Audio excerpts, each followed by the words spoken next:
Carnaval de Oruro es patrimonio oral e intangible de la humanidad. Jurado Internacional de la UNESCO aprobó declaratoria durante 3 días de trabajo. Título de obra maestra significará respaldo económico para intensificar el turismo. Estamos dando lectura al periódico La Patria del viernes 18 de mayo del año 2001. Queríamos empezar un poco compartiendo, retrotrayéndonos a la historia en ese momento, y voy a leer un poquito más de lo que dice la nota. El Jurado Internacional de la UNESCO aprobó ayer la proclamación del título de Patrimonio Oral e Intangible de la Humanidad al Carnaval de Oruro, después de estudiar durante 3 días las 31 candidaturas culturales presentadas a nivel mundial para reconocer las obras maestras que atraen a millones de personas. La proclamación fue realizada en París, Francia, donde se reunió el jurado presidido por el escritor español Juan Gusteau e integrado por otras personalidades como el presidente de la República de Mali, Alpha Conara, Su Majestad Ronald Mudeda, no se vea segundo, Princesa Basma Bint, el escritor mexicano Carlos Fuentes y la célebre cantante boliviana Zulma Yugar. El Carnaval de Oruro logró el reconocimiento oficial de la UNESCO entre las 31 propuestas que presentaron similar cantidad de países y otras 4 copatrocinadas por varios países y organismos internacionales, entre las que se encuentra el tango, apoyado por Argentina y Uruguay. Después de las 8 sesiones de trabajo, el director general de la UNESCO emitirá hoy el resultado a través de una videoconferencia que será transmitida por la Empresa Nacional de Telecomunicaciones desde París para que Bolivia conozca los detalles de esta merecida distinción para el pueblo de Oruro. La versión de la Declaración de Patrimonio Oral e Intangible de la Humanidad fue confirmada por el funcionario jerárquico de la Embajada de la UNESCO en Bolivia, Eduardo Barrios, al ser consultado anoche sobre esta resolución transmitida vía internet desde Francia. El reconocimiento internacional tomó la forma de la proclama de obras maestras del patrimonio oral e intangible de la humanidad. El título fue otorgado por primera vez en el mundo. Eso es un artículo del periódico La Patria del 18 de mayo del año 2001. Bienvenidas y bienvenidos a todas las personas que nos siguen. Mi nombre es Miguel Ángel Foronda Calle. Estamos en una sesión más de nuestro espacio que hemos llamado Cátedra del Patrimonio Cultural Boliviano. Y es justamente por esa razón que hoy tenemos un invitado que nos va a hablar sobre ello. Un invitado que ha estado involucrado en este proceso, puesto que en ese entonces él era presidente de la Asociación de Conjuntos del Folclore de Oruro. Estamos hablando del doctor Walter Zambrana, quien actualmente es docente en la UDABOL, en la carrera de Derecho.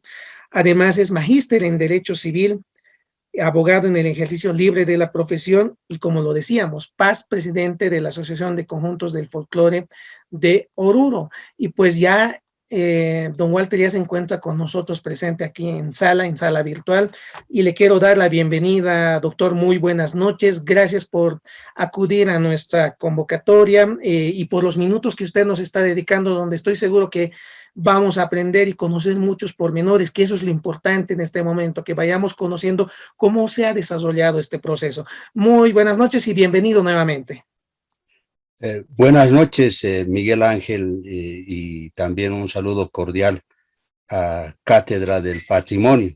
Y es para mí una satisfacción el poder dirigirme a través de este medio y hacer conocer algunos entretelones de la declaratoria como obra maestra del patrimonio oral e intangible de la humanidad a nuestro carnaval, el Carnaval de Oruro. Y a través también de este medio, un saludo cordial a todas las personas que pues se han unido a esta transmisión, a los alumnos que estoy seguro que ellos con mucho afán y de nuevo me decían que querían participar en esta jornada y poder también conocer, aprender un poco de lo que es nuestro patrimonio. Muchas gracias. Gracias a usted, doctor. Y bueno, a quienes nos están siguiendo, darles nuevamente la bienvenida y pedirles también que le puedan dar un compartir a esta transmisión para que así lleguemos a más personas. Quiero aprovechar también antes de ya iniciar nuestra sesión, invitarles a que nos sigan también por YouTube, por nuestro canal que tiene el mismo nombre, que es Lunangel, y pues suscríbanse también ahí para que pongamos más material a su disposición, como esta charla que vamos a tener el día de hoy. Y pues nada, doctor, yo le doy la palestra para que usted nos pueda presentar lo que nos ha preparado tan gentilmente y ya luego entramos a realizar un diálogo entre usted y yo y obviamente entre las personas que nos están siguiendo. Cuando usted guste, Muchas doctor. gracias y reiterar mi complacencia por dirigirme de mucho tiempo hacia la opinión pública y hacer conocer algunos entretelones históricos de lo que pasó en ese entonces. Pues me venían a la memoria muchas cosas al ver la lectura de la publicación de los medios impresos en ese momento. Y lo que hoy vamos a compartir con ustedes es, lleva el título de Para la memoria de la obra maestra. Precisamente reflejar, por ejemplo, algunos antecedentes de la declaratoria, y es necesario referirnos a algunos aspectos de índole técnico, la terminología que utiliza la UNESCO, por ejemplo. Entre ellas hay una diferencia entre lo que nosotros conceptuamos o conceptualizamos, por ejemplo, como el patrimonio. Lo que es el patrimonio en el derecho civil está conceptualizado como un conjunto de bienes, de obligaciones que posee una persona, y además se considera una universalidad de derecho. Es decir, en esa masa se constituye tanto el activo como el pasivo de los bienes que uno pues obtiene a lo largo de su vida. Entonces, eso es desde el punto de vista del derecho civil, pero otros conceptos y que nosotros hemos tenido que investigar y hemos tenido que asimilar y aprender, que otros son los conceptos que se manejan a nivel de la cultura y sobre todo los que maneja la UNESCO. Eh, por ejemplo, la declaración de bien patrimonio de la humanidad eh, es un legado que posee la comunidad internacional. Vale decir, estamos hablando de, de otros aspectos que considera la UNESCO sobre lo que es el patrimonio. Y por otro lado, también es necesario hacer una pequeña reflexión de la historia de lo que es la UNESCO, aunque este no es el tema, pero sin embargo es atinente a la explicación para que podamos entender qué es la patrimonialidad desde el punto de vista de la UNESCO. Y aclarar en principio que solamente se consideraba la parte física y de ninguna manera la parte inmaterial. Y esta ha sido el trabajo de las personas que hemos participado en ese proceso, conceptualizar y dar una nueva visión a lo que es el patrimonio, en este caso intangible. Y cómo nace la patrimonialidad, la defensa del patrimonio a través de la UNESCO. Y no nos olvidemos que la UNESCO nace como un brazo operativo cultural de la Organización de las Naciones Unidas. ¿Y dónde surgen las Naciones Unidas? Precisamente en 1945 cuando concluye la Segunda Guerra Mundial, ya, porque cuando concluye también la primera conflagración mundial, se forma la Liga de las Naciones, y también en ese marco ya habían algunos vestigios para la preservación de la riqueza cultural. Y esta organización, la UNESCO, en 1959, a solicitud de las personas, sobre todo ligadas al campo de la cultura física, acuden al llamamiento de los países para preservar los monumentos de Nubia. Entonces se forma la primera convención mundial el año 59, cuando se pretendía construir una represa en Aswan, en Egipto. Y esta represa pretendía hacer desaparecer diferentes monumentos artísticos, arquitectónicos, que son pues tesoros para la humanidad, ¿no? Los que se encuentran en los territorios de Egipto y Sudán. Y estos podían tener efectos lamentables para la humanidad. Entonces, la UNESCO hace un llamamiento para la salvación de estos monumentos, y tuvo tal éxito que alrededor de 50 países hicieron un aporte de 80 millones de dólares, ¿no? Y estoy hablando de 1959, donde esa moneda tenía pues un alto valor.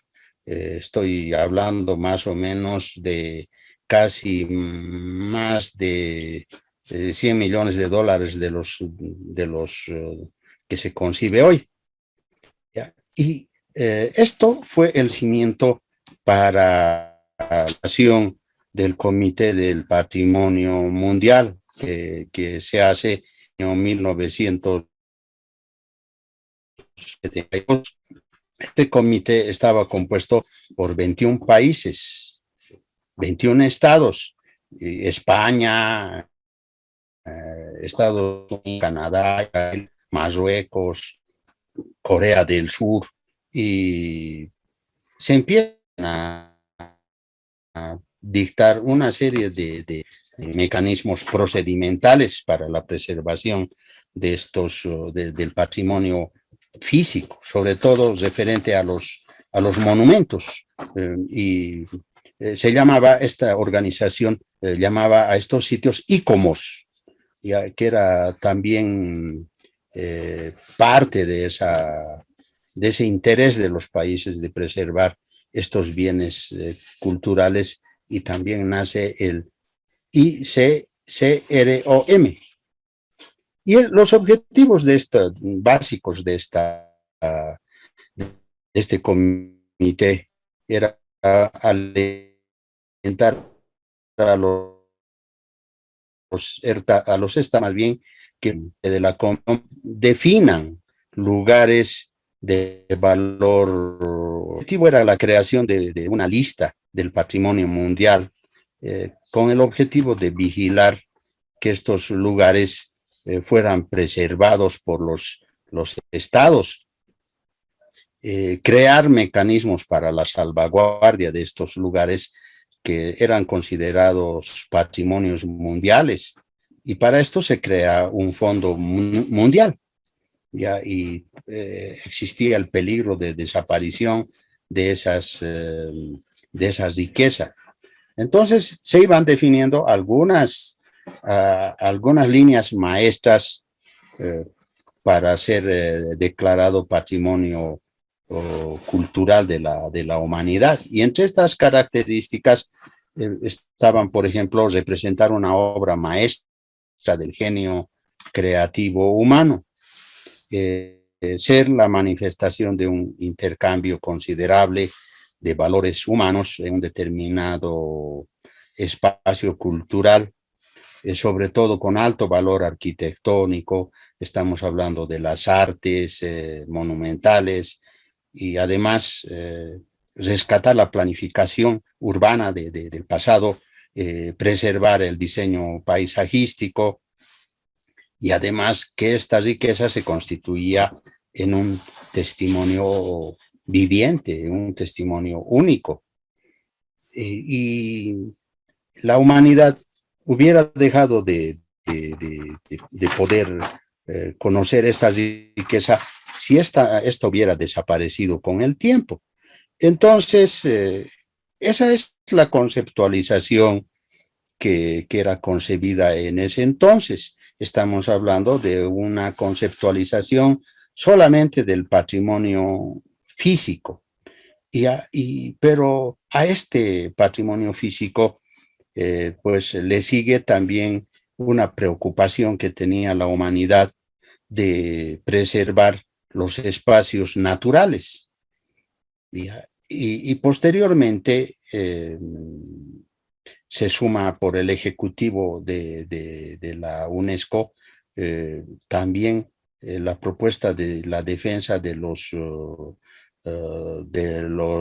derechos de los pueblos que se llamaban el patrimonio intangible, que era lo que se transmite, lo que se hereda y se debería preservar y debería acrecentarse.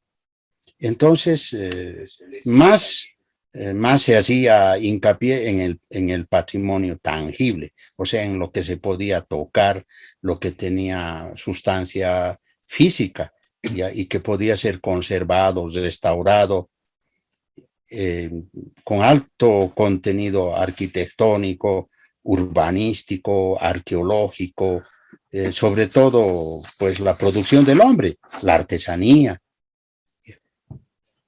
Por primera vez, Federico Mayor nos habla del patrimonio intangible, que podría ser definido como un conjunto de elementos sin sustancia física o sin una forma física y que era parte de la cultura tradicional, sobre todo en los pueblos o las expresiones indígenas y que las mismas se transmitían por la vía oral mediante gestos y que eran modificados a través del tiempo en un proceso de recreación colectiva.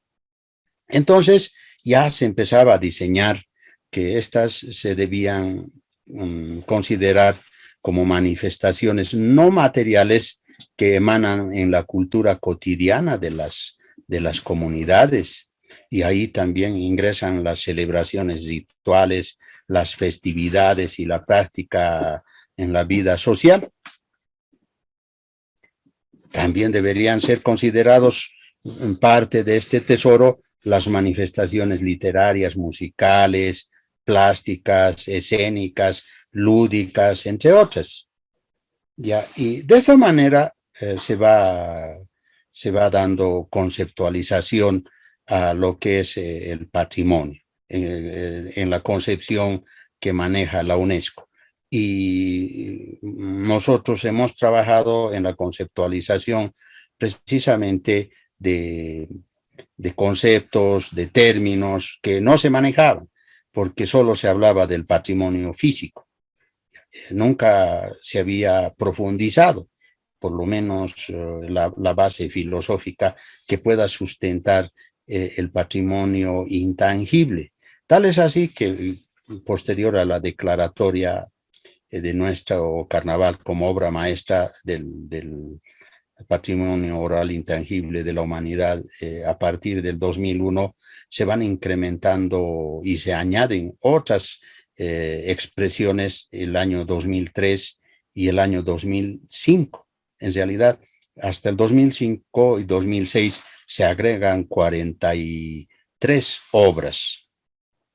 Y el año 2008, en una reunión en la UNESCO en Estambul, se crea una lista representativa del patrimonio cultural e inmaterial con 90 elementos por parte de la UNESCO. Vale decir de que a partir de los conceptos que nosotros habíamos ido trabajando en nuestros talleres, se han ido incrementando la lista de proclamaciones, ya que nosotros hemos sido los que hemos abierto el camino porque hemos empezado a identificar qué forma tiene el patrimonio inmaterial, por qué tiene que ser salvaguardado, ¿no?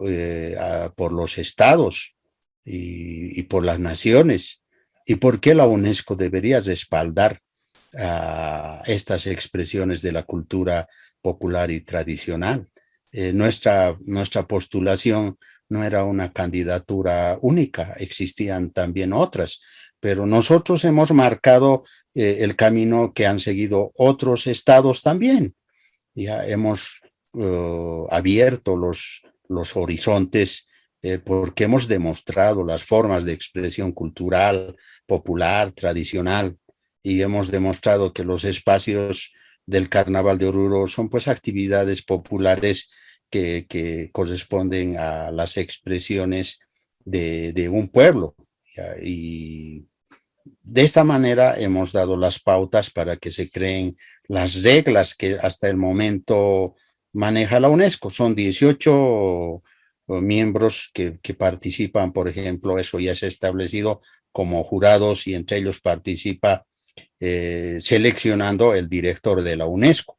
Y esos criterios de evaluación y de proclamación que tienen que demostrar el valor excepcional de la obra maestra, el genio creador del ser humano, la evidencia de las raíces que tiene que tener esta creación inmaterial, el alto valor histórico para la comunidad, que sea un medio de afirmación de la identidad.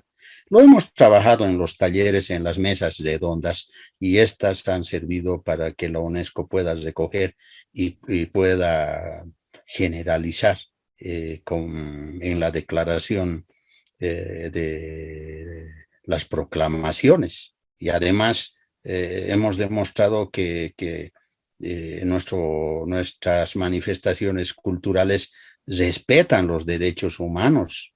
Y pues la primera proclamación en el año 2001, Belice, Benín, Bolivia con nuestro carnaval, China con otras actividades, Rusia con el espacio cultural de los Semekeis, Japón, y Marruecos, que casi nosotros, el trabajo que hicimos y presentamos a la UNESCO, pues fue replicado por Marruecos. Nos solicitaron permiso para poder trabajar. Lógicamente, esta actividad que hacían en Marruecos era muy diferente a lo que nuestro carnaval. Entonces nosotros accedimos gustosos y ellos utilizaron nuestra metodología. Estoy hablando del espacio cultural de la Plaza Yema El FNA, donde se reúnen varios ancianos y van escuchando a la población, van recibiendo consejos, y esto se lo ha transmitido por la vía oral por muchísimo tiempo. Entonces, hemos servido de referente. Y hablando propiamente de lo que es el Carnaval de Oruro, como obra maestra del patrimonio oral e intangible de la humanidad, tenemos que ver que algunas personas piensan que esto es un mero trámite. Ya es, ¿qué significaría hacer un trámite? Yo acudo pues a una institución y voy a pedir, por decirles, un certificado de nacimiento, un certificado de defunción o una certificación de mi identidad. Eso es un mero trámite, pero nosotros no hicimos un mero trámite, hicimos una gestión. Ya en realidad estamos hablando de un proceso, y el proceso responde a determinados aspectos filosóficos, tiene una raíz y es una raíz que tiene que ver pues con el punto de vista científico, dialéctico. Y a manera de preámbulo en esa explicación, eh, decimos, yo digo, en un libro que había escrito hace mucho tiempo atrás, pero que es un sustento también de lo que ahora manifiesto, y digo, lauros con Ave Marías ajenas, porque mucha gente se permite manifestar que hubieran participado en la elaboración de la documentación para la obra maestra, para el reconocimiento del carnaval como obra maestra por parte de la UNESCO, ¿no? Y la UNESCO nos reconoce como obra maestra del patrimonio oral e intangible de la humanidad. Y algunos fantasiosamente pues manifiestan ser autores de cierta documentación, y algunos son, y la mayoría de ellos son extraños a esta causa, porque no han participado en este proceso o habiendo tenido una participación secundaria, pues pretenden hacer valer esa su colaboración que habría sido reconocida, pero una participación secundaria. Y bueno, creo que es necesario dar al César lo que es del César y tomar en cuenta que esto no es una autoalabanza, porque la autoalabanza significa vituperio, pero en descargo de nuestra conciencia, siendo actores de primera línea, no podríamos embargar nuestra palabra y dejar impune a esa gente que sin escrúpulo alguno o habiendo sido ajenos o infrecuentes participantes en este proceso o procesos, pretenden aparecer como los gestores. Y como hemos visto en ese noble, innoble más bien propósito, esta gente a veces utiliza la metafísica para tratar de justificar su participación. Dicen que por impulsos personales. Yo me encontré con unos amigos y se me ocurrió la idea, etcétera, ¿no? Sin embargo, esta idea no estaba pues fijada en un techo o colgada en un foco. Esto por eso responde a un proceso y también es necesario aclarar que existían algunas autoridades que formaban parte del jurado de la UNESCO, por ejemplo, que no podían ser jueces y parte, porque esto hubiera comprometido nuestra candidatura. Y nosotros éramos celosos y teníamos mucho cuidado, muchísimo cuidado en cometer cualquier error, porque ya sea por la información que íbamos brindando, que debería ser información de primera mano, no podríamos, por ejemplo, a una persona que fungía como jurado hacer de que participe activamente, porque esto va pues contra los principios deontológicos que maneja esta institución ecuménica. Y aclarar también que esto no surge del espontaneísmo, sino más bien estas ideas embrionarias habían venido a Oruro por el reconocimiento que se habían hecho a Sucre y Potosí, por esa inmensa riqueza cultural. Pero esta era la parte física, ¿no? Se reconocía por parte de la UNESCO. Entonces, nosotros, digo nosotros, como partícipes del hecho folclórico en la Asociación de Conjuntos del Folclore, nos habíamos preguntado, ¿y por qué nuestro carnaval, el carnaval de Oruro, siendo tan singular, siendo una manifestación propia de la identidad de Bolivia, por qué no podría ser reconocido por la UNESCO? ¿Ya? Entonces empezamos a interiorizarnos de las bases que solicitaba la UNESCO. ¿Y qué tendríamos que cumplir para poder ser reconocidos como patrimonio? Y el año 1991, en la gestión del licenciado Níber Montes, con esas ideas de Federico Mayor, que era el ejecutivo de la UNESCO, que ya empezaba a hablar de la intangibilidad, pero a luces ciernes lo hacía vagamente. Entonces, tratamos de lograr alguna posibilidad para que se reconozca nuestro carnaval como patrimonio de la humanidad, sin conocer todavía la naturaleza, los alcances ni el contexto de este reconocimiento. Estamos hablando de una manera genérica, toda vez que la UNESCO solamente reconocía a los patrimonios físicos, pero el carnaval de Oruro no encajaba, pues lastimosamente, en esas categorías. Es así que motivamos, la asociación motiva la participación de la prefectura, de la alcaldía municipal y otras instituciones, y se conforma una comisión que estaba a cargo del periodista, del abogado Walter Soto Luna, que era prefecto y también era danzarín de la Diablada Ferroviaria, para sustentar materialmente, ¿no?, y documentalmente este propósito. Y el periodista Elías Delgado se le encarga que materialice un dossier.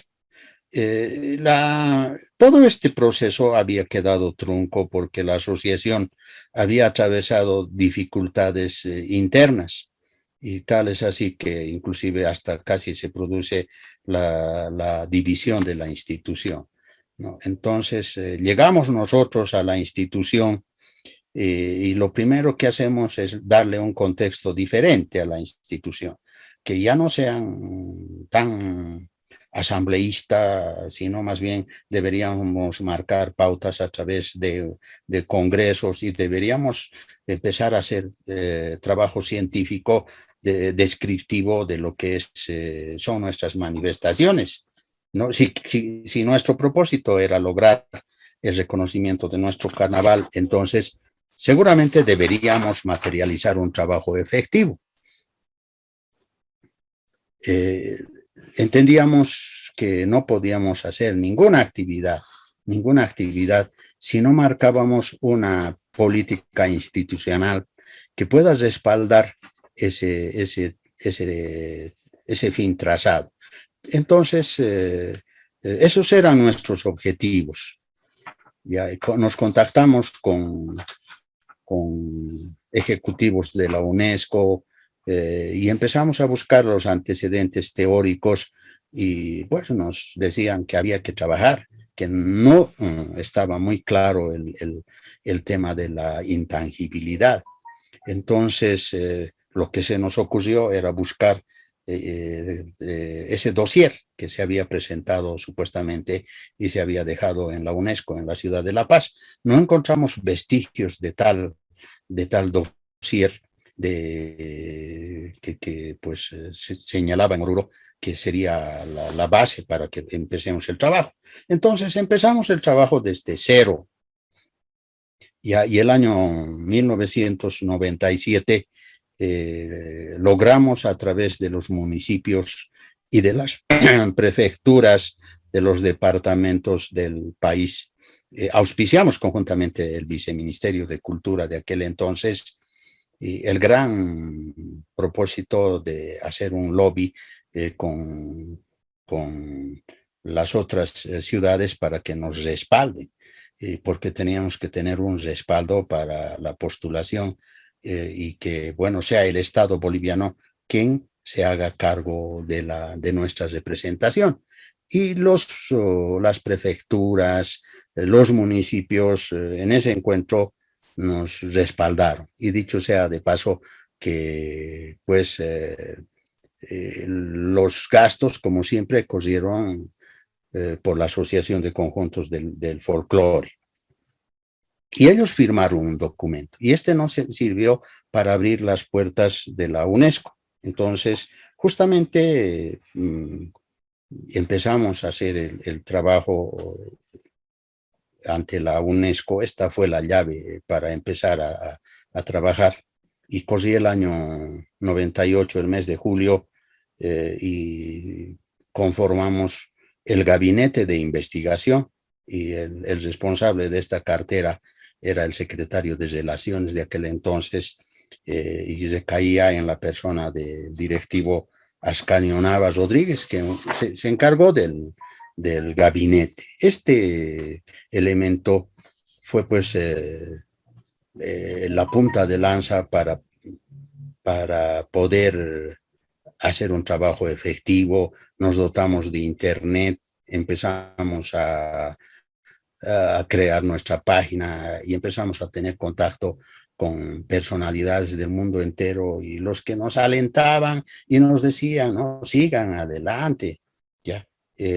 Producíamos trabajos audiovisuales y pues era un trabajo febril toda esa temporada, y, porque la UNESCO también hacía una serie de exigencias y ustedes se acordarán que hicimos, por ejemplo, el relato de la Diablada, hicimos una película, producíamos programas, spots a través de Televisión Boliviana y otros medios, y motivábamos y constantemente estábamos ahí acaloradamente definiendo aspectos metodológicos, técnicos, y ese gabinete pues resaltaba, salía prácticamente, salían ideas, y bueno, finalmente la UNESCO, bueno, hacía el seguimiento del trabajo que hacíamos y nos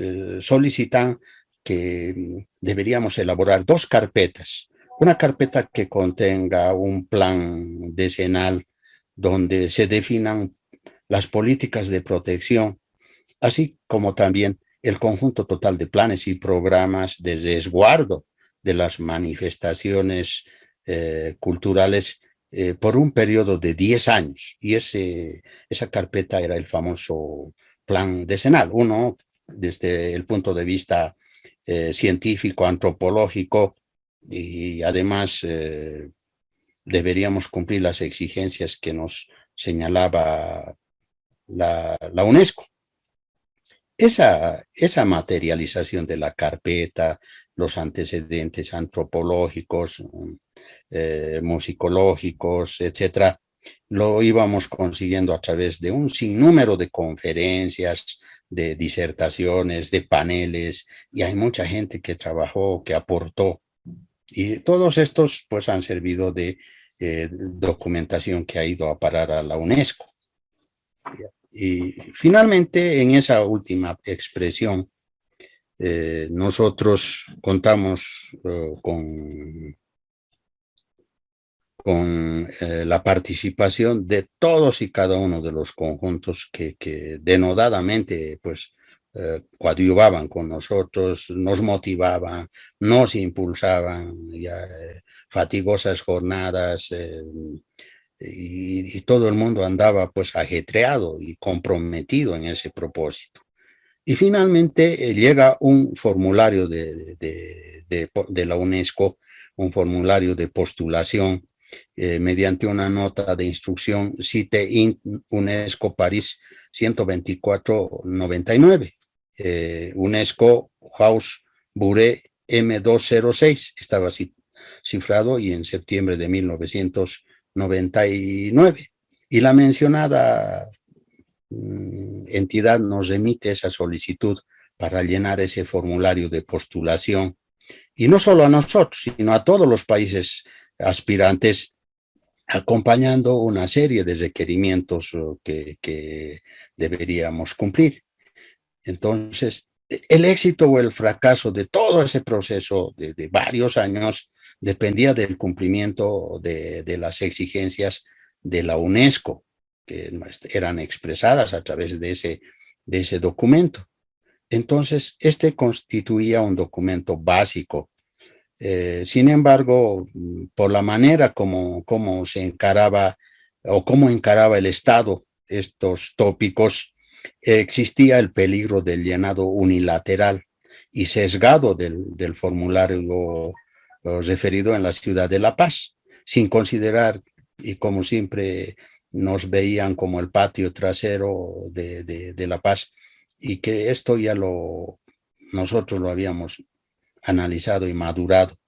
Y frente a esta situación, hacía y valía la pena hacer un análisis pragmático. ¿Qué realizamos? ¿Cómo lo hacemos? Y en una reunión interna en los ambientes del gabinete de investigaciones en la asociación, pues decidimos llenar ese formulario y remitir a la UNESCO tanto el documento técnico antropológico y así como el plan decenal.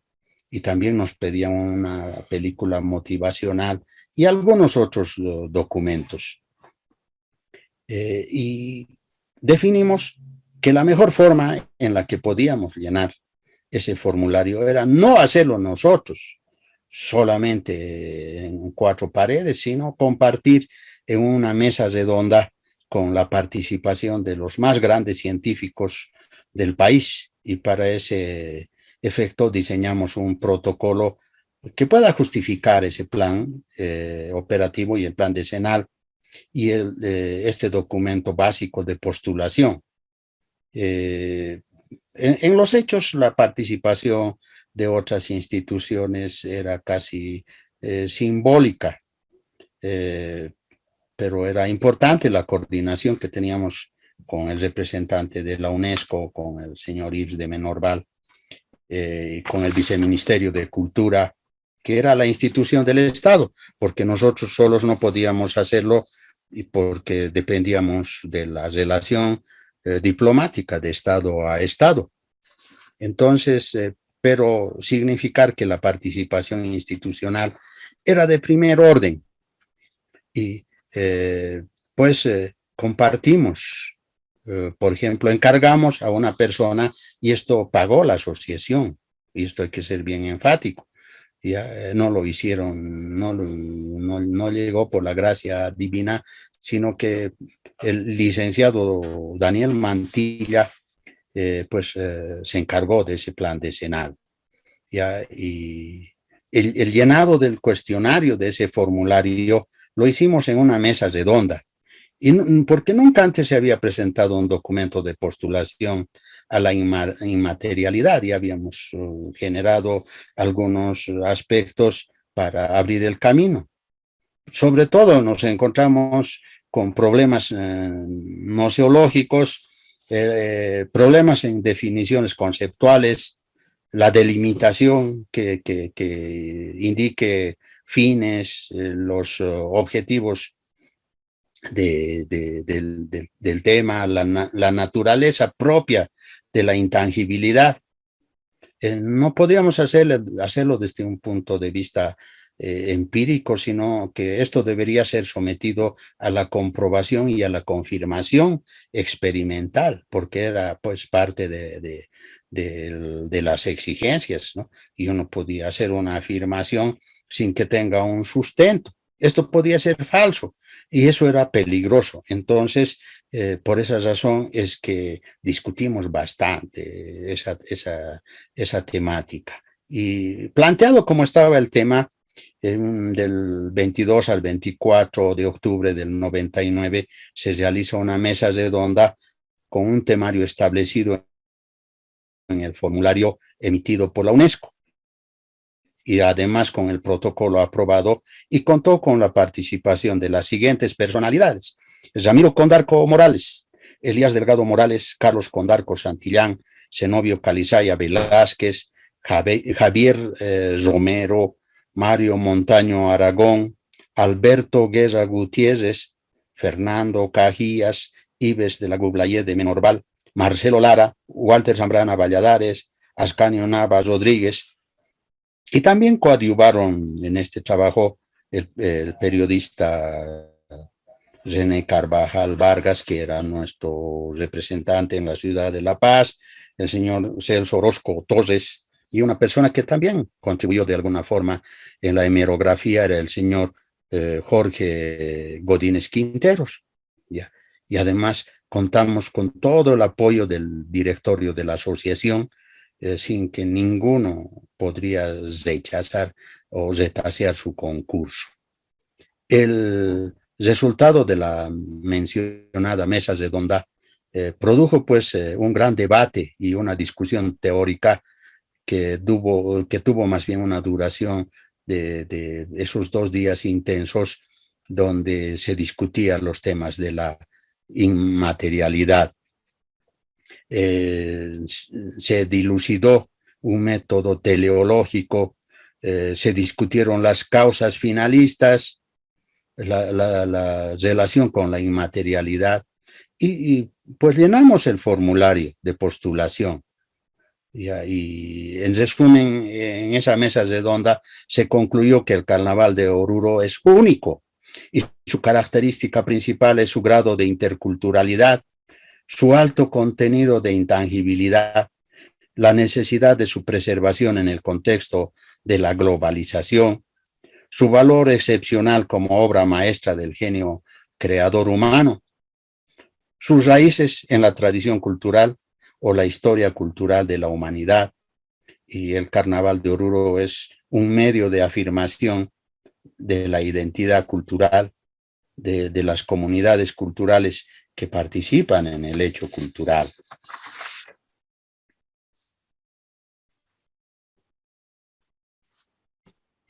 En realidad, se llegaron a esas conclusiones y la persona que se encarga de la compaginación era una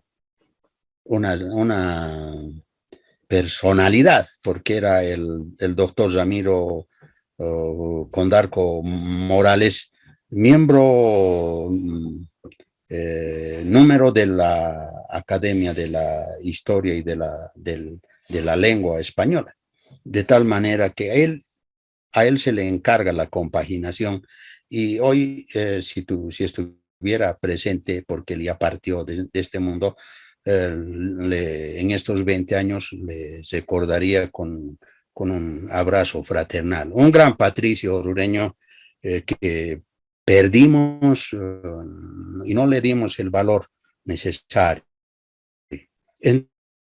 Entonces, hicimos la entrega de toda la documentación en fecha 4 de diciembre del año 2000 y a la semana siguiente estos se entregaron a la UNESCO. Nosotros entregamos, personalmente fui yo quien le entregó en manos del presidente de ese entonces, Hugo Banzer, en un acto público que ha sido transmitido por todos los medios de comunicación en la ciudad de La Paz. Y cumplidas esas formalidades, se hace entrega al organismo ecuménico. Y el 18 de mayo del 2001 se declara oficialmente a nuestro carnaval por parte de la UNESCO como obra maestra del patrimonio oral e intangible de la humanidad. Nosotros sugerimos esa declaratoria, ese nomen juris a nuestra manifestación cultural. Y para finalizar, tal vez mi participación, hacer un pequeño balance de lo que ha pasado en estos 20 años. Estos 20 años han demostrado que Oruro no ha sabido aprovechar el logro que hemos conseguido, tal vez más que un mundial. Y por otro lado, el Estado boliviano ha priorizado el desarrollo de otras actividades que han hecho una competencia desleal contra nuestra actividad cultural. Es más, la política cultural nacional ha sido errática al haber apoyado la declaratoria de la fiesta de la Candelaria de Puno, Perú, por ejemplo, al reconocer la binacionalidad de las especialidades del Carnaval de Oruro. Eso es una verdadera afrenta, una verdadera puñalada florentina a nuestro carnaval.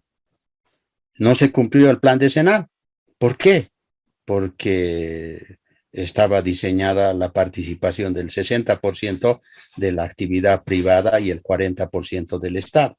Pero llegado el momento de poner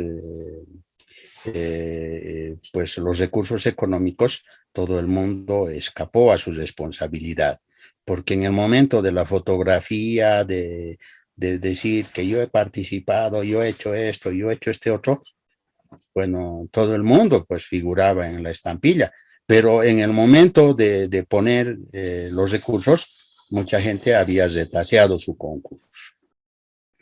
Estos hechos marcaron de luces y colores tornasoles de diferentes dimensiones al Carnaval de Oruro. El Carnaval de Oruro era uno antes y es otro después de la declaratoria.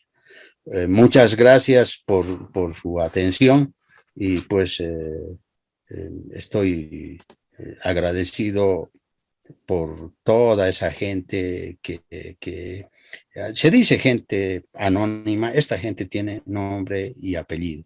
Mis congratulaciones y mi eterna gratitud a todos y cada uno de ellos, a los que contribuyeron en este gesto y también en esta conquista para nuestro carnaval, el Carnaval de Oruro, que es obra maestra del patrimonio oral e intangible de la humanidad. Gracias. Muchas gracias, estimado doctor. Realmente debo decir que ha sido una exposición muy completa porque hemos partido por hacer la construcción conceptual, digamos, hemos hecho un marco teórico de lo que se entiende por patrimonio. Y creo que esto es importante porque yo decía cuando conversábamos internamente en algún momento, es fundamental, más allá del orgullo que pueda traer el título otorgado, comprender los alcances, ¿no? Los alcances que tiene esta connotación de patrimonio inmaterial, obra maestra. Entonces, creo que todo orureño que se precia de tener este título, de ser parte, tiene que conocer ello, ¿no? Porque es más o menos, haciendo una analogía a lo que usted decía, es más o menos como que cuando uno quiere posar para la foto, ¿no? Todos decimos con orgullo, somos patrimonio, obra maestra, pero llegada la hora, no sabemos qué es o qué significa. Y ahí yo me iría a una primera pregunta, estimado doctor. En su concepción y viendo todo este proceso y de manera sintética, yo sé que esto es un poco complicado, pero tratemos de hacer este esfuerzo. ¿Qué es lo que ha llevado a declarar el Carnaval de Oruro como obra maestra? ¿Qué es lo que se ha tomado en cuenta en la UNESCO para que se otorgue esta declaratoria, específicamente en el caso de nuestro carnaval? Sí, es un aspecto importante la singularidad y la interculturalidad. Acá en esta expresión cultural podemos ver, por ejemplo, expresiones del Chaco, de la selva, como por ejemplo los tobas, una creación propia, la diablada, expresiones que, por ejemplo, nos corresponden, como por ejemplo la morenada, etcétera, que se reúnen en el Carnaval de Oruro, los negritos, los caporales. Es una verdadera fuente de inspiración y además es parte de nuestra identidad. Nosotros hemos construido, los orureños hemos construido nuestra propia identidad y esa identidad es pues propia y es pues también ha sido objeto inclusive hasta de plagio, pero eso es lo que somos los orureños y eso lo hemos reflejado en ese documento. Bien, ahora otra cuestión que creo que es importante dilucidar y se dice mucho sobre esto, pero yo creo que aquí los instrumentos internacionales son muy referenciales e importantes. 2001 es cuando se marca este hito de la declaratoria, como usted mismo ha señalado, es un momento en el cual se da este primer ejercicio de declaratorias, ¿no? Decimos que nos ha reflejado perfectamente este proceso, que no había una categoría que acomode a este tipo de patrimonio, porque el patrimonio material está más clara su sustancia y todo aquello, ¿no? Y usted lo ha reflejado de manera adecuada. Pero con el pasar de los años surge un dilema o mucha gente se cuestiona cuál es la diferencia entre una declaración de obra maestra, así como lo conocemos, obra maestra del patrimonio oral e intangible de la humanidad, que entiendo yo también tiene esta nominación en la cultura callahuaya, con la mención a formar parte de la lista representativa de patrimonio inmaterial. ¿Es lo mismo? ¿Es diferente? ¿Cómo debemos entenderlo? Porque hay quienes sostienen que a partir de la Convención de la UNESCO del 2003, de la Convención para la Salvaguarda, se produce una migración, ¿no? O sea, que todos los que estaban declarados como obra maestra acaban pasando a esta lista de listas representativas de patrimonio inmaterial. Entonces, sería oportuno aclarar esta diferenciación que le planteo, si es que le parece. Sí, la UNESCO pues ha ido también haciendo algunos ajustes conceptuales y al ser una institución cultural, considerar que también la cultura se quieran también participar. Han abierto las puertas para que otras manifestaciones puedan ser parte de esta temática, porque de la manera en la cual se enfocó al principio estaban restringidas algunas actividades y por eso es que se fue abriendo el horizonte a otras manifestaciones. Pero lo que yo quiero recalcar es lo siguiente. Estas manifestaciones han conseguido que también se les declare como patrimonios intangibles, pero que la obra maestra es una sola y va a pervivir por todos los tiempos. La obra maestra solamente es el Carnaval de Oruro. Ujú. Bien. Ahora, otra pregunta que me parece sustancial antes de entrar más a temas concretos es algo que parece obvio, pero tal vez cuando uno lo analiza no es tanto. ¿Por qué hay que salvaguardar este tipo de patrimonio? ¿Cuál es la razón para empezar a desplegar políticas de salvaguarda? Sí, con los fenómenos de la globalización, existe pues el peligro de la desaparición de estas manifestaciones de la cultura tradicional y popular. Posiblemente, por ejemplo, vaya desapareciendo el arte de fabricar las máscaras, las caretas, las ropas, los atuendos, la música, ya, que vaya siendo contagiada de esos otros elementos. Y por eso es necesario preservar esa riqueza cultural. Es parte y debería ser parte de la esencia del Estado, ¿no? Entonces el Estado debería preocuparse también para preservar nuestra cultura y se había propuesto y estaba también aprobado, por ejemplo, que en las instituciones educativas se pueda llevar esta materia y pues ir generando conciencia en la población sobre la defensa de nuestra riqueza cultural. Excelente. Bueno, ahora me voy un momento al Facebook y aprovecho para decir si nuestros seguidores tienen alguna pregunta o comentario, lo pueden hacer para que lo vayamos leyendo. Bueno, manda muchos saludos. A ver, entre estos saludos están Virginia Jurado, eh, Gotia Saramayo, eh, después Ramírez Fabi, después le mandan también saludos Dana Estefanía Aguilar, Tris Villazén dice Patrimonio de Oruro al mundo. Silvia Martínez también nos manda saludos, Vázquez Giovanna también. José Martela Terán, gracias, doctor Zambrana. Emma Terán manda saludos. Virginia Jurado, saludos desde La Paz, doctor. Fox Mike, saludos, doctor Zambrana.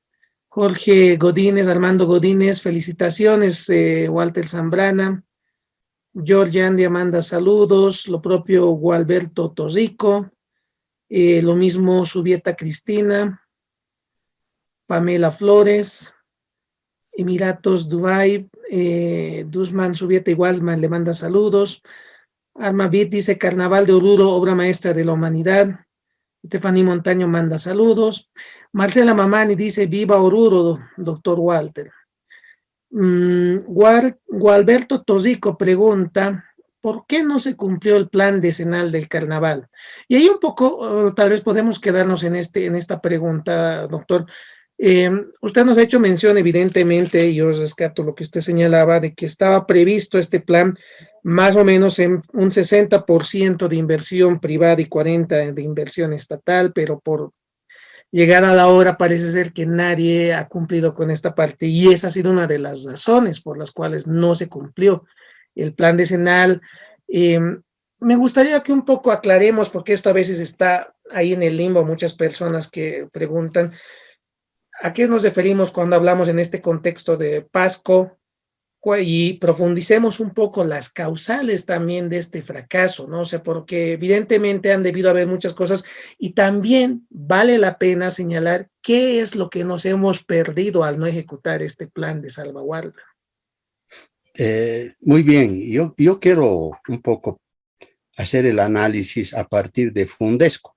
Fundesco era la fundación que debería generar un polo de desarrollo económico regional. No solo hablar del Carnaval de Oruro, sino que a través de la cultura se pueda vivir, lógicamente relacionada a la actividad de la cultura popular y tradicional, y el Carnaval de Oruro es parte de la cultura popular y tradicional.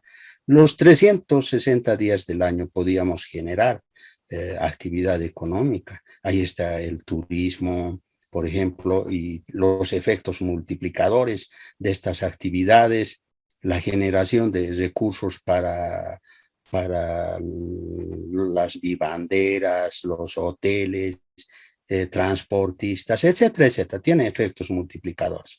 Este era el brazo que debería generar ese polo de desarrollo.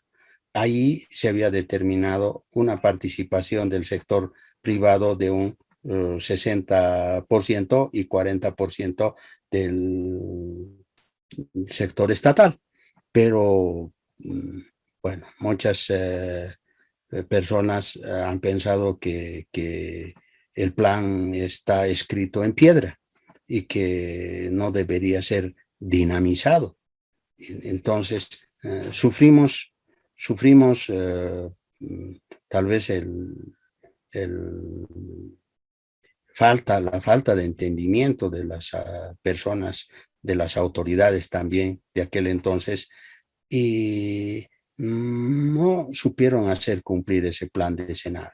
Y por otro lado, pues retasearon su concurso porque también el modelo económico en el país sufrió mutaciones, cambios, y no se hizo un ajuste a ese plan decenal.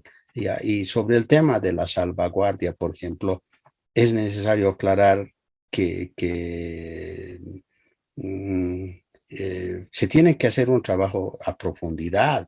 Yo he visto, ¿no? Sin ser un crítico, pues sin fundamento, puedo señalar de que cualquier plan debe tener un objetivo. Y este objetivo, pues, debe responder a una necesidad. Pero en estos planes trazados yo no he visto objetivos, no he visto en la salvaguardia un trabajo que pueda ser efectivo. Y de esta manera hemos abierto las puertas para que otras fiestas también, inclusive hasta de afuera, puedan perseguir lo que a nosotros nos había costado. Nosotros hicimos un trabajo denodado y abrimos las puertas, pero fuimos en cierta forma copiados y plagiaron hasta nuestros documentos, pues alguna gente se dio a la tarea de asesorar a otros, y pues estos abrieron otros espacios. Solamente con un carácter de puntualizar y tener claras las categorías. ¿Qué significa Fundesco? ¿Qué significa PASCO? Y plan decenal? Porque se habla mucho de ellos cuando estamos analizando el tema y en medios de comunicación, pero muchas veces no se tiene claro su relación o si son lo mismo o diferentes. O sea, esto más, como le digo, desde un punto de vista conceptual. Sí, precisamente, bueno, Fundesco era una fundación que debería motorizar el desarrollo cultural de Oruro. Y ahí era el 60% del capital debería colocar la empresa privada, los empresarios privados, y el 40% el Estado. Ya el PASCO, pues, es un plan que diseñó la UNESCO, manejó la UNESCO. Yo desconozco cómo se manejó, pero entiendo que bueno, también en la UNESCO tampoco es una taza de leche y no se piensa en la satisfacción de la cultura, y también hay intereses egoístas, hay intereses mercantiles, comerciales, de diferentes índoles, y pues ahí ellos también fracasaron en ese trabajo. Hicieron un trabajo, solo creo que la institución, la asociación en ese momento cumplió, y ellos pues no tuvieron un trabajo efectivo. Y el plan decenal era un plan creado para el desarrollo de Oruro por 10 años. O sea, un plan eh, para 10 años a nivel de la Eso se cultura. lo envió con la candidatura, ¿no Sí, es se cierto? envió con la candidatura. Y esto Ya. fue aprobado por Oruro, porque pusimos en consideración, pese a que la asociación corrió con los gastos de este plan, pero pues las instituciones que inscribieron proyectos eh, no cumplieron, no cumplieron. ¿Y quién era responsable de la ejecución del plan decenal? Esto debería manejar Fundesco, y debería manejar pues la autoridad ejecutiva del departamento como una fuente matriz para poder hacer que estos planes se cumplan. Y no lo hicieron. Ujú, Y tampoco, ujú. bueno, lastimosamente ingresaron autoridades que desconocían lo que es el manejo de la cultura. Y ahí no solo me refiero a las del municipio o de lo que ahora es la gobernación, la misma institución pues ha venido a menos su trabajo, y todo lo que hicimos pues llegó a un punto de desconocimiento, y que bueno, ahora seguramente si se les pregunta algo ellos desconocen y no se han interiorizado. Ujú. Entonces entiendo que el plan decenal estaría más a cargo de ejecución, de haberse ejecutado a cargo de autoridades orureñas, del medio orureño. Y lo que es Pasco, entonces, estaba más bajo responsabilidad de Sí, UNESCO, más que de los orureños. era así. Ujú. Y lo último en esta tríada, digamos, triada, Fundesco, ¿cómo fue el proceso de, o sea, jurídicamente usted sabe bien que hay que seguir un procedimiento para establecer a veces este tipo de instituciones? ¿Cómo se ha generado la constitución de Fundesco? ¿Quiénes formaban parte específicamente? Si hablamos de sector privado, ¿qué sector, qué partes del sector privado estaba representado y quiénes del sector público también estaban ahí? Y cómo, jurídicamente hablando nuevamente, ¿cómo fue el proceso de constitución? Bien, se fundó esta institución, Fundesco, con la participación de lo que era la prefectura del departamento, lo que era la honorable alcaldía en ese entonces, ahora gobierno municipal, la universidad, eh, y a través de estas instituciones también estaba el por entonces viceministerio de Cultura, y, y nuestra institución, la Asociación de Conjuntos del Folclore, y del sector privado, pues deberían entroncar las instituciones de turismo, por ejemplo. Y bueno, esto quedó, si vale el término, se cortaron las manos ellos mismos, porque había una lucha intestina por tener el mando de Fundesco y bueno, algunas personas se les solicitaba que puedan contribuir económicamente al mantenimiento de esta institución. Y en el momento de pensar que esto era una inversión, que esto no era un gasto, no lo consideraron así y a ellos lo consideraron de otra manera. Y por eso es que fracasó. Fundesco, creo que publicaron algún libro, alguna edición de algún texto, pero ese no era el trabajo de Fundesco. Fundesco debería generar actividades en Oruro. Por ejemplo, en el aspecto económico, ellos habían propuestas, estaban claramente identificadas. Por ejemplo, los bordadores que tenían la posibilidad de mostrar su trabajo. ¿Cómo hacen que su trabajo, el bordado, ¿no? Entonces, traer gente, mostrar, hacer ferias casi cada 3 meses, mover la cultura, la música, bueno, era un trabajo intenso, pero a través de esa fundación, y no lo hicieron, no lo hicieron. Bueno, vámonos ahora nuevamente al Facebook para ir leyendo algunos comentarios. Jorge Ricardo Alce, valiosa información, felicitaciones al doctor Zambrana y el equipo que lo acompañó en este trabajo. Almavid, mi consulta es sobre las danzas que están en la declaratoria de obra maestra del Carnaval de Oruro. Tal vez podemos un poquito eso apuntarlo, doctor, ahí nos preguntan cuáles son las danzas. Después, Gualberto Torrico dice, toda la investigación duró aproximadamente 10 años para su catalogación. Antonio Omar Pastén, felicitaciones, sigan adelante visibilizando nuestro majestuoso carnaval. Gina Judith Zambrana nos escribe también, un momento por favor. Se me está cruzando, denme un momento por favor. Bueno, tal vez podemos ir hasta mientras un poco mencionando el tema de las danzas, por favor.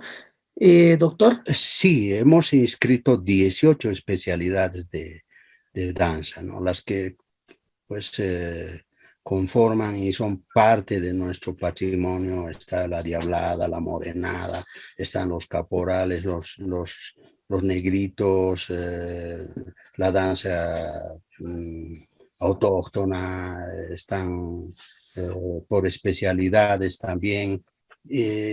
Bueno, es una gran gama de las danzas que están inscritas ante la UNESCO. Y a cada uno, yo pues por eso hace rato señalaba el gran esfuerzo que hacían los conjuntos para poder justificar su danza, la existencia de sus instituciones, cuáles eran las raíces, de dónde salían las danzas, etc. Y esto pues es parte de la protección que debería brindar el Estado. Uh-huh. Y en realidad, un poco para ir precisando, porque el catálogo es amplio también, ¿no es cierto? Aquí tengo un documento del Comité de Etnografía que las enuncia, las danzas, a ver, vamos, diablada, morenada, callahuayas, incas, tundiquis, tobas, llameros, huacahuacas, caporales, cuyahuada, doctorcitos, tinku, zampoñeros, pujllay, tarqueada, aguatiris, surisicuri, huititis, y incluso se introducen dos más ya, ¿no? Los potolos y los cantos más. En realidad aquí ya está, 12, se inscribieron 18, pero en los hechos hoy por hoy, y eso lo decía el otro día el presidente del Comité de Etnografía, ya tenemos 20 especialidades en realidad en estos días, pero en su momento de inscripción fueron 18. ¿No es cierto? Bien, ahora sí, continúo leyendo. Gina Judith Zambrana, felicidades Walter por el trabajo que realizó tu directiva a la cabeza tuya, un orgullo para los orureños y bolivianos.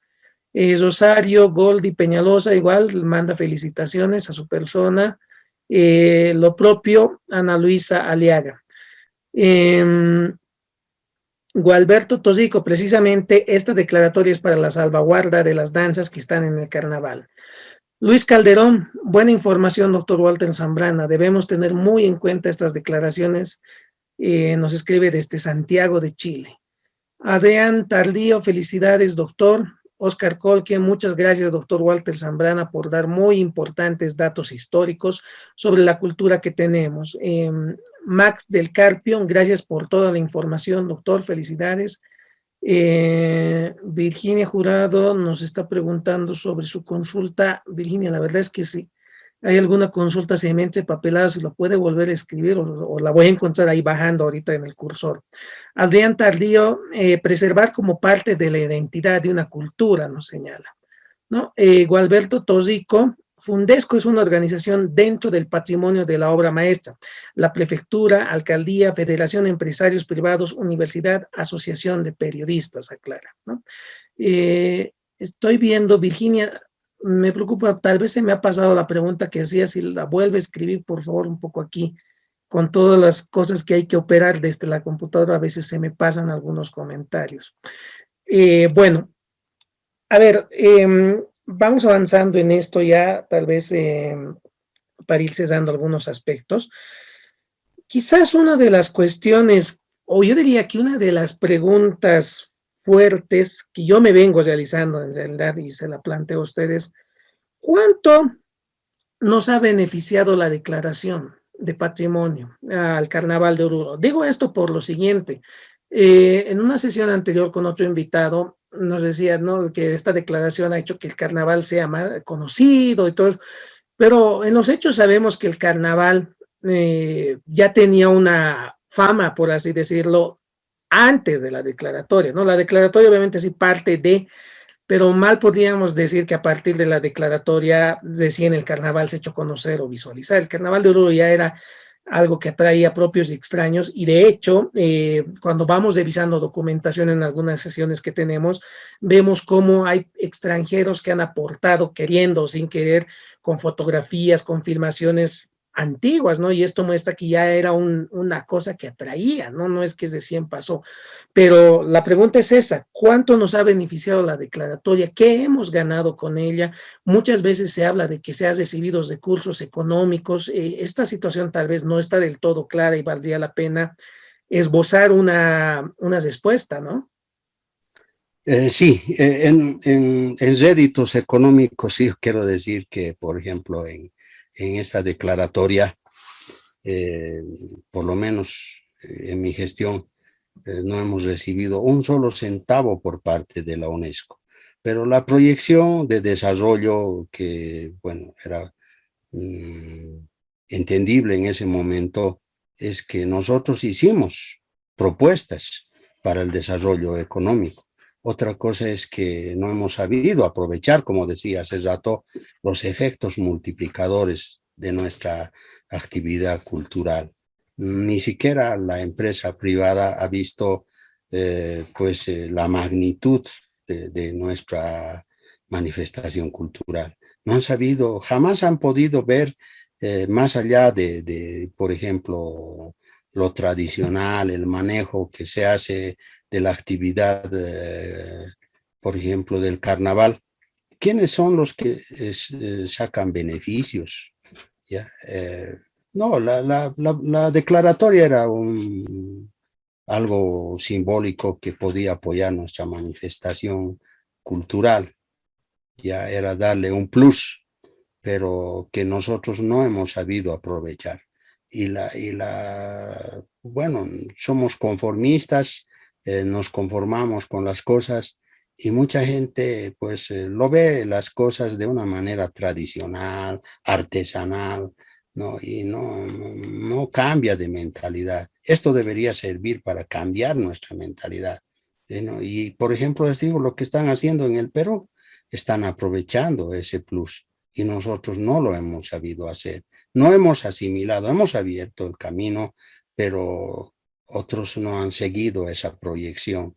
Y por eso es que a mucha gente dice, bueno, ¿para qué nos sirve la declaratoria? No, pero no creo que siempre estemos en una queja plañidera, sino que deberíamos ponernos diremos, las barbas en remojo y ver que tenemos que cambiar si queremos subsistir. si queremos larga vida a nuestras actividades, tenemos que ir por el cambio, por la transformación, no ser tan conformistas y pensar de que las cosas nos van a venir de arriba. Nosotros tenemos que trabajar. Si hay que hacer ajustes, hay que hacer un nuevo plan, hay que hacerlo, ¿no? Ahora no será por exigencia de la UNESCO, aunque yo sé que muchas veces la UNESCO solicita en algunos aspectos para refrendar esta declaratoria, pero hay gente que no comprende lo que es esta connotación ecuménica mundial y no sabemos sacar provecho. Entonces creo que deberíamos despertar, las instituciones deberían despertar y deberíamos buscar otros derroteros, deberíamos buscar mejores formas para poder desarrollar. Se puede vivir de la cultura, pero hay que saberlo aprovechar y ver la posibilidad de buscar nuevos escenarios que nos permitan marcar que nuestra identidad, porque el Carnaval de Oruro es la identidad de Bolivia. Sí. Yo me quedo en esta parte con esto que usted dice y realmente lo voy a citar textualmente y creo que esto debería llamarnos a la reflexión. Usted dice, hemos abierto el camino eh, y no se ha seguido la proyección que se ha dejado. Yo creo que esto es importante y es interesante, ¿no? Me parece que tiene mucho asidero esto. Realmente la declaratoria ha abierto un camino, una brecha, pero pareciera ser que no se está sabiendo aprovechar en el buen sentido de la palabra esta declaración. Y usted habla también de que deberíamos estar abiertos a la transformación.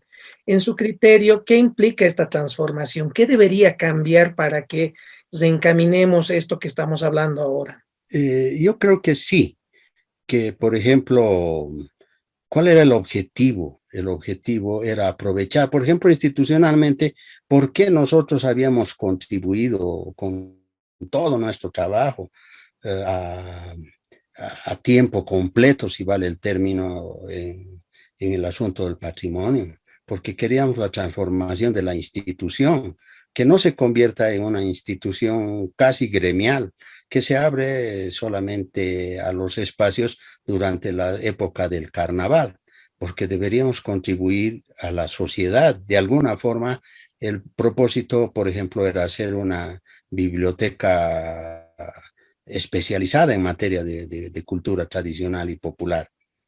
Ya, esa era la visión, pero pues llegaron otras personas que no tienen ese mismo criterio, ¿no? Y que solo abren la institución durante cierto tiempo y se conforman.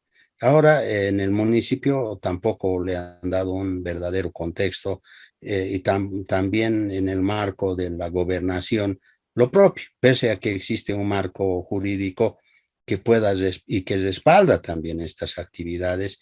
No entendemos hasta el momento qué es la cultura tradicional y popular, ¿no? Entonces, la cultura se hace día a día, tiene que ir cambiando, tiene que ir creciendo.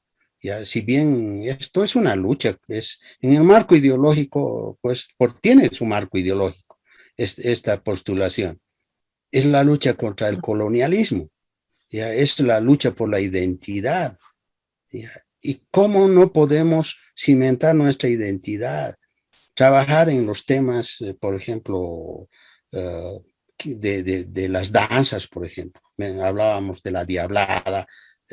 Bueno, ¿por qué no podemos discutir esos temas? Ahora se está hablando de la morenada, ¿no? Esa es una pena cómo se apropian de nuestras manifestaciones culturales. ¿Y por qué se Ajá. apropian? ¿Por qué? Porque nosotros les dejamos espacios abiertos. ¿Ya? Hay gente que está trabajando en el tema de los ministerios de cultura, por ejemplo, pero sin tener un conocimiento profundo de los temas culturales, las connotaciones. Es que es una especialidad la cultura tradicional y popular. Entonces tiene que haber gente que trabaje, que entienda el tema, porque, por ejemplo, por ser buenos amigos, han abierto el espacio a Puno, por ejemplo. La binacionalidad, por ejemplo, pues es decir, es que se reconoce como parte que son de las dos naciones, ya somos amistosos, etcétera. Pero eso, ¿a qué nos lleva? No se respetan los espacios culturales, espacios geográficos. Hemos roto hace mucho tiempo históricamente con el Perú. Es más, ni siquiera ya pertenecíamos al virreinato del Perú en el momento de la independencia. Ya pertenecíamos a la audiencia de Charcas, y esta tenía una relación con la Argentina. Y nosotros hemos roto con el Perú. Y lo propio con Chile, a partir de la Guerra del Pacífico. Entonces son fenómenos que han diremos, dado un origen a nuestra manifestación, una identidad propia. Y tenemos que seguir cimentando esa nuestra identidad. La identidad del Carnaval de Oruro es la identidad de la cultura boliviana. Bien, le voy a pedir que nos quedemos unos minutitos, ¿no? Porque la verdad es que el diálogo está muy interesante y nos están llegando algunas preguntas más. Por ejemplo, esto está vinculado a lo que usted dice, que era el comentario de Virginia, o el usuario Virginia, dice lo siguiente: buenas noches, felicitar al doctor Walter Zambrana por la lucha en defensa de la cultura boliviana. Mi consulta es, y va en relación a lo que usted decía, ¿qué se necesita para que países como Perú dejen de plagiar nuestras danzas? Pasamos esta situación con el caporal y ahora la morenada. Considero se necesita personas de lucha, como los que se refirió el doctor. Atentamente, Carmelo Villarreal desde La Paz. No sé si ahí quiere hacer algún complemento más porque ya un poco ya lo ha venido desarrollando. Sí, tal vez tenemos el marco de el respeto a las creaciones humanas, y la UNESCO también tiene su propio marco normativo.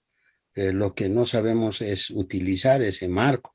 Y por eso les decía hace rato, pues las autoridades bolivianas han permitido, y ahí no hacen, solamente es una defensa en las pantallas, ya que, bueno, vamos a hacer que bailen la morenada en La Paz, etcétera, pero esas no son gestiones, porque hay que hacer gestión, hay que reclamar a nivel diplomático. Existen los mecanismos.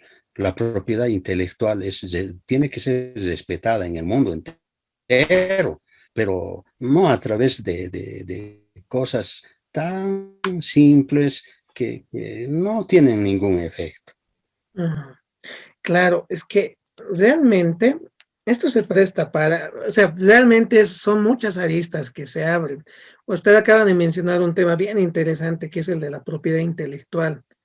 Y en algún punto está en debate que se dice, algunos dicen que esto ya se ha superado, otros dicen que no, que dentro de la teoría del folclore se habla de que una de sus características es el anonimato.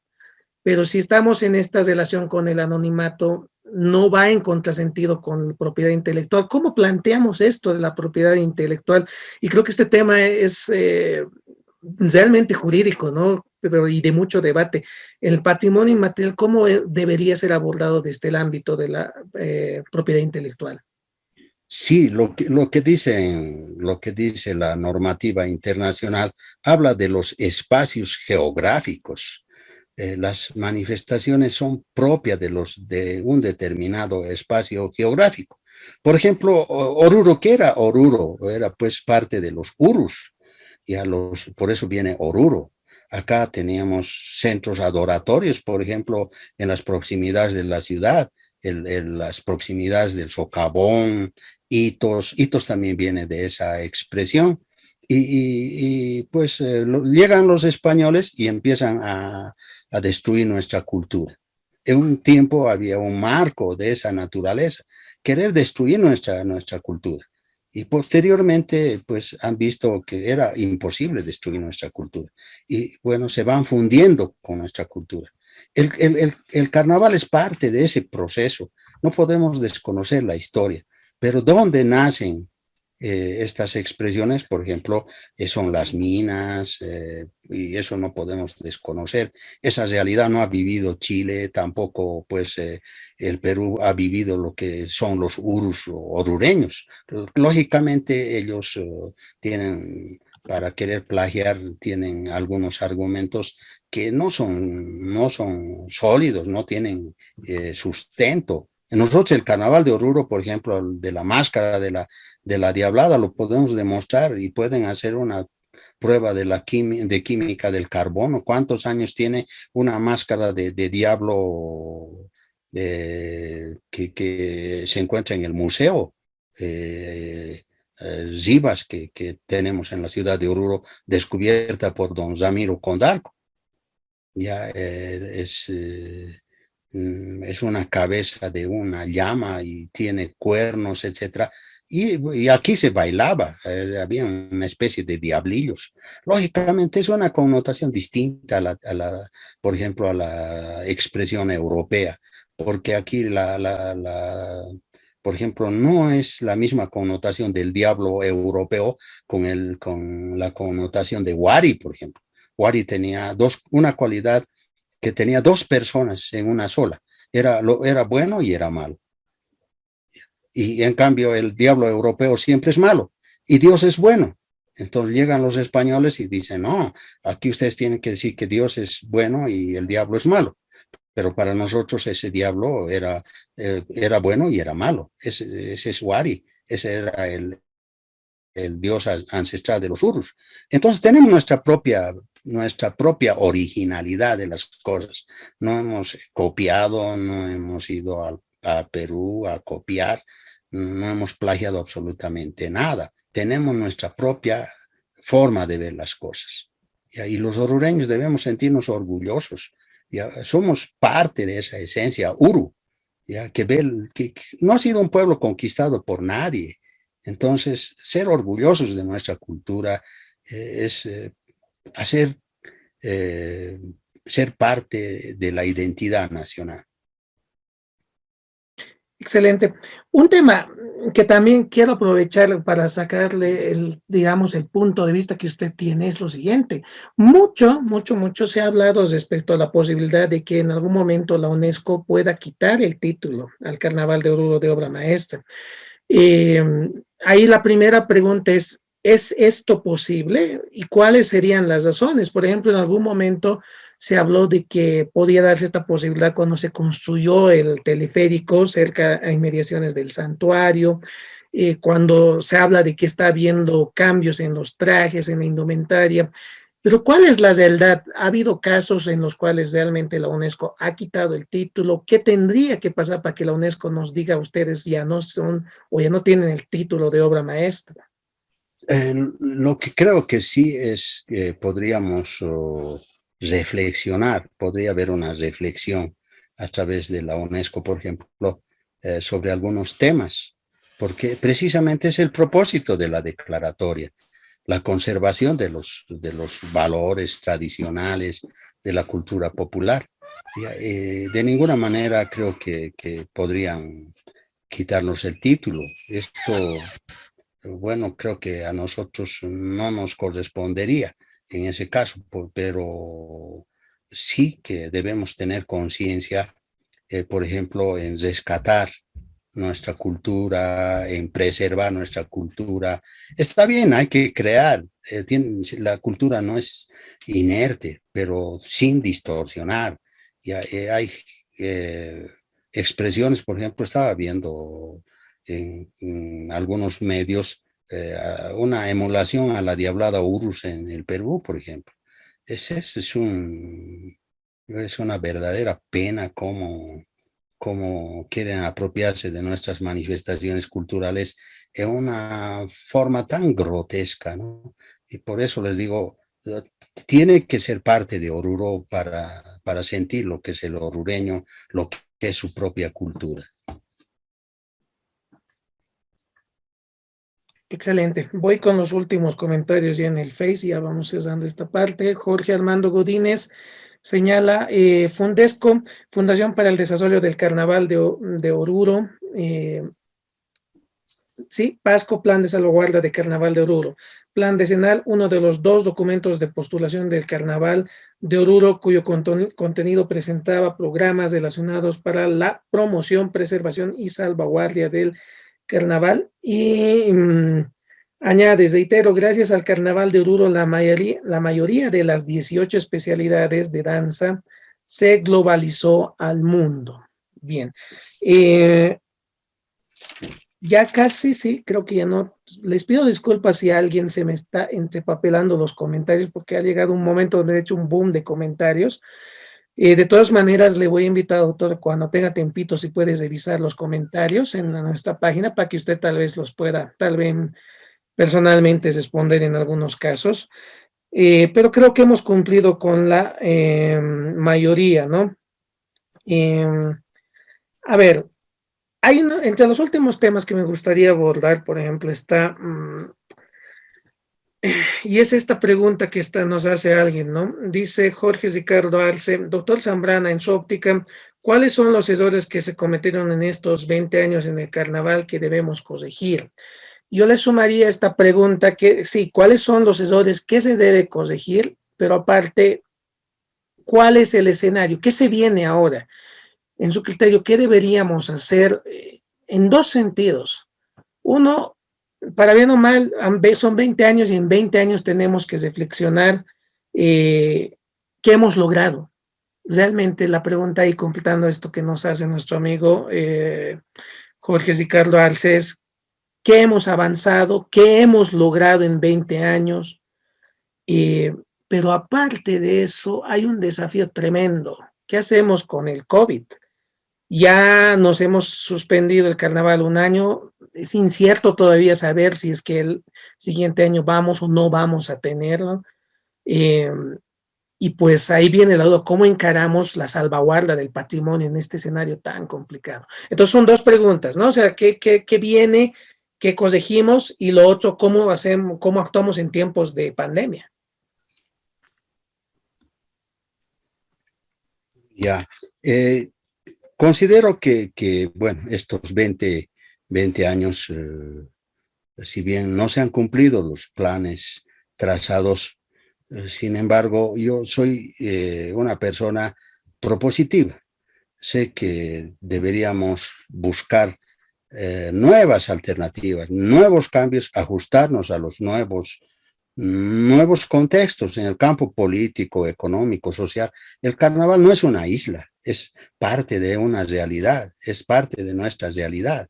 Entonces, en Bolivia impera un nuevo modelo económico, ya es la participación del Estado, plena participación del Estado, y se han restado posibilidades al sector privado.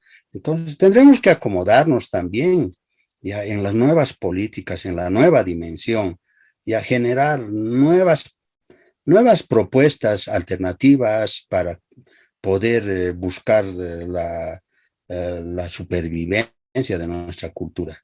Ya que la salvaguardia, alguien dice de la salvaguardia, pero que seamos sinceros, que participemos militantemente y nos pongamos en la camisola de Oruro y de la cultura.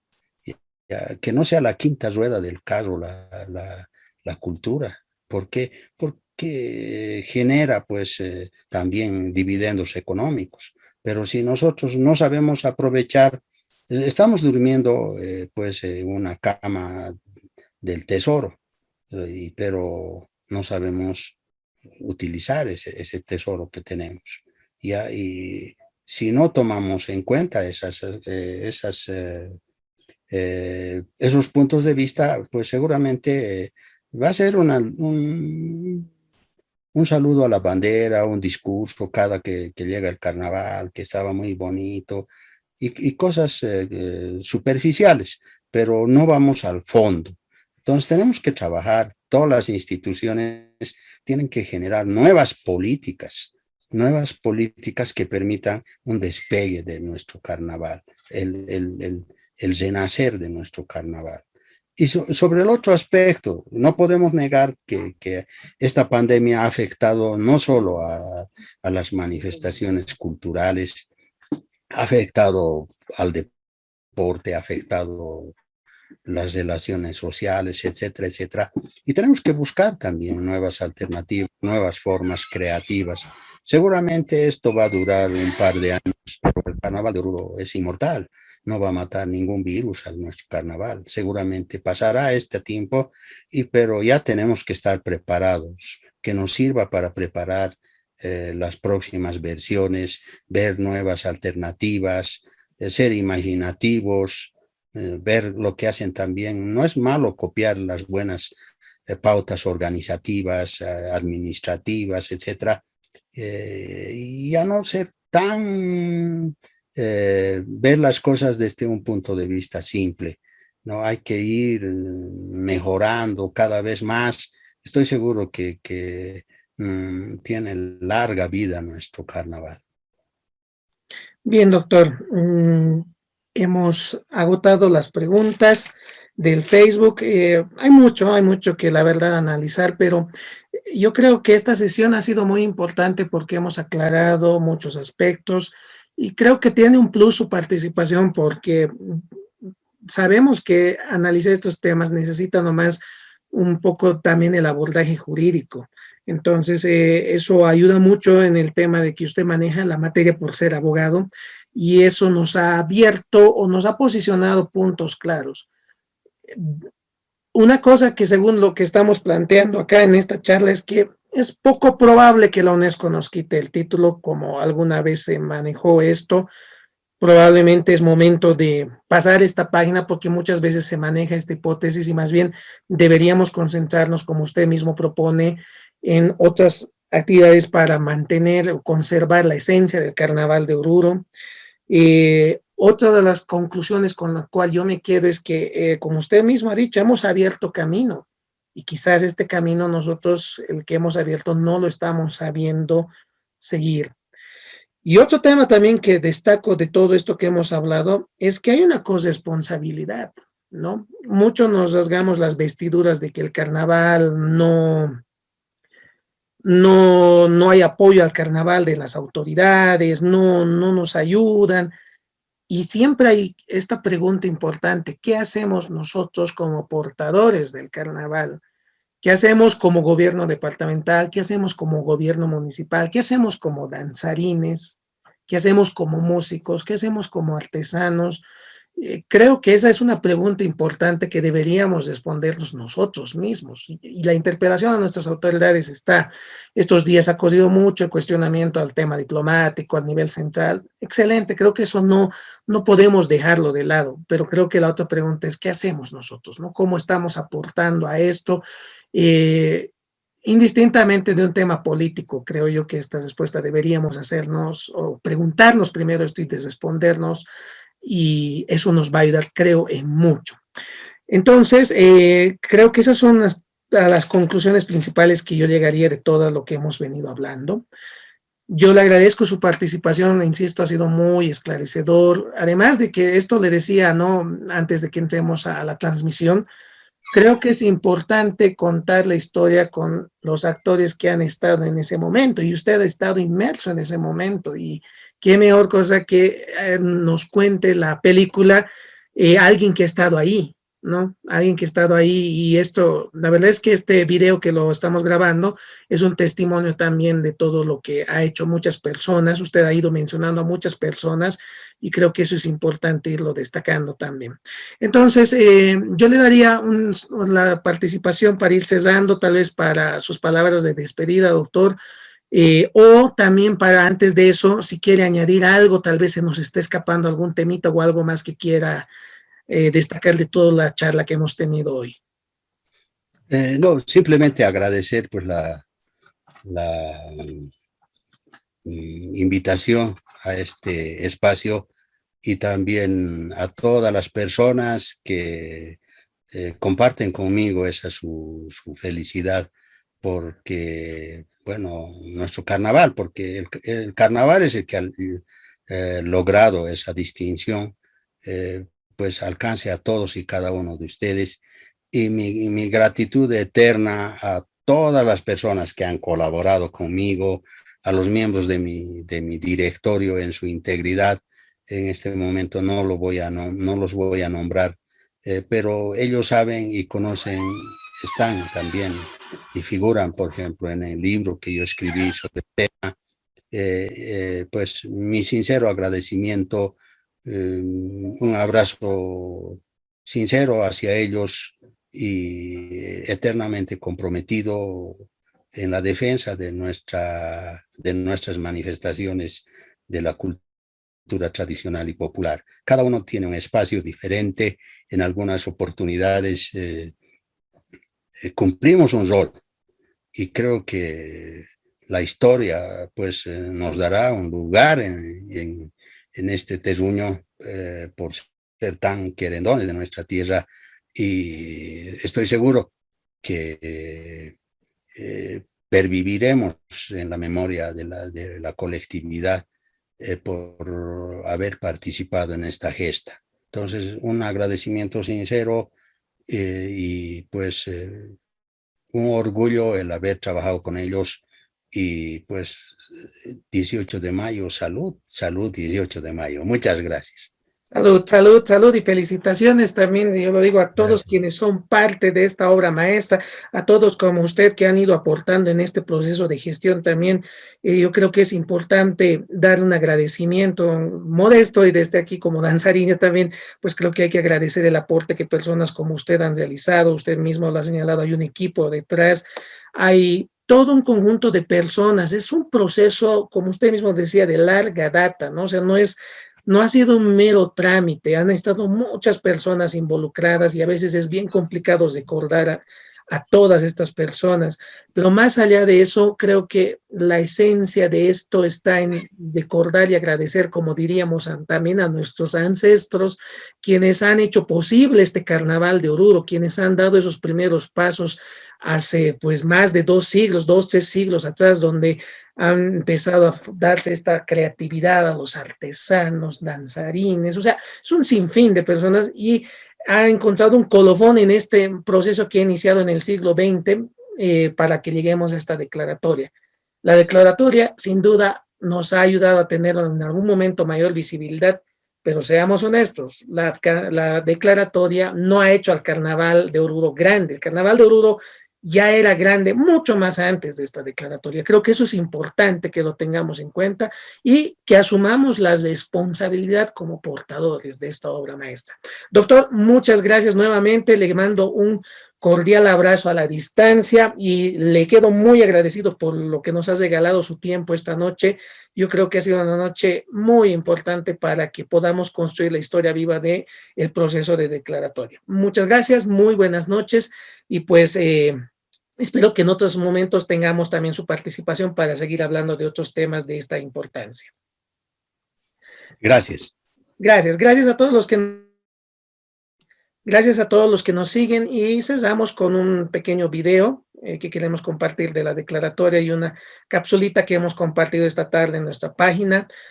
Por favor, no se olviden en suscribirse a nuestro canal de YouTube, a nuestro Facebook y pues nada, nos vamos a estar encontrando. Muy buenas noches y pues les dejamos con este videito para que podamos cerrar nuestra sesión. Un gran abrazo y cuídense mucho, por favor.